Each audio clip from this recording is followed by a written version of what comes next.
Welcome to our channel. ఖరీదైన lawyer, ఖర్చు ఎవరిది?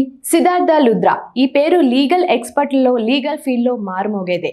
ఆయన విమానాల్లో వచ్చి కేసులు వాదిస్తారు. ఆయన ఫీజు గంటకు లక్షల్లో ఉంటుంది అని ప్రచారంలో ఉంది.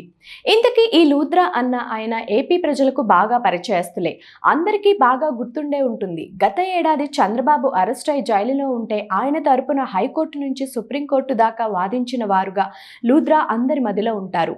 అప్పట్లోనే ఆయన తీసుకునే ఫీజు కూడా చర్చకు వచ్చింది. ఆయనకు అంత ఫీజు ఇచ్చి మరీ రప్పిస్తున్నారట అని కూడా అంతా విడ్డూరంగా మాట్లాడుకున్నారు. ఇదిలా ఉంటే టీటీడీ తరపున ఆయన శ్రీవారి లడ్డూ ప్రసాదం విషయంలో సుప్రీంకోర్టులో వాదించారు. ఈ కేసుకు అక్టోబర్ 3కి వాయిదా పడింది. దాంతో ఆయన మళ్లీ వాదించనున్నారు. ఈ కేసు విషయంలో ఖరీదైన లాయరే దిగారు అని అంతా అంటున్నారు. అయితే శ్రీవారి లడ్డూ ప్రసాదంలో కల్తీ జరిగింది అని ప్రకటించింది ముఖ్యమంత్రి హోదాలో చంద్రబాబు గారు. దాని మీద గత టీడీపీ చైర్మన్ వైవి సుబ్బారెడ్డి అలాగే బీజేపీ నేత సుబ్రహ్మణ్య స్వామి సుప్రీంకోర్టులో పిటిషన్ దాఖలు చేశారు. ఈ కేసులో సిబిఐ కానీ లేదా న్యాయ విచారణ కానీ జరిపించాలని వారు కోరుతూ పిటిషన్ దాఖలు చేశారు. అయితే టీటీడీ తరపున లుద్రా రావడం పట్ల చర్చ సాగుతోంది. రాజకీయంగా శ్రీవారి లడ్డూ ప్రసాదం వివాదాన్ని చేసి ఆ మీదట దానివల్ల కోట్లాది మంది భక్తుల మనోభావాలు దెబ్బతీసే పరిస్థితికి తెచ్చిన వారు ఈ కేసు విషయంలో ఖర్చులు భరించాలని నెటిజన్ల నుంచి డిమాండ్ వస్తోంది.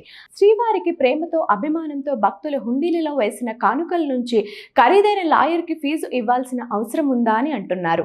ఇదే విషయం మీద సీనియర్ న్యాయవాది విజయ్ బాబు ఒక ఛానల్ డిబేట్లో మాట్లాడుతూ ఖరీదైన లాయర్ని రంగంలోకి దింపారని, ఆ ఖర్చులు రాజకీయ నాయకత్వం కానీ ఆయా పార్టీలు కానీ భరించాల్సి ఉంటుంది అని డిబేట్లో మాట్లాడుతూ ఖరీదైన లాయర్ని రంగంలోకి దింపారని, ఆ ఖర్చులు రాజకీయ నాయకత్వం కానీ ఆయా పార్టీలు కానీ భరించాల్సి ఉంటుంది తప్ప టీటీడీ నుంచి ఖర్చు చేయడం సబబు కాదని అన్నారు. ఏది ఏమైనా ఖరీదైన లాయర్గా సుప్రీంకోర్టులో వాదనలు వినిపించిన లుద్రా లడ్డులో కల్తీ ఎక్కడ జరిగిందో మాత్రం చెప్పలేకపోయారు అని అంటున్నారు.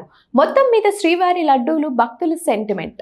దాని విషయంలో చెలరేగిన వివాదం రాజకీయ పరమైతే మాత్రం భక్తుల సొమ్ముగా స్వామికి కంకర్యంగా వస్తున్న హుండీ ఆదాయం నుంచి ఖర్చు పెట్టడం సమంజసం కాదని నెటిజన్ల నుంచి వస్తుంది.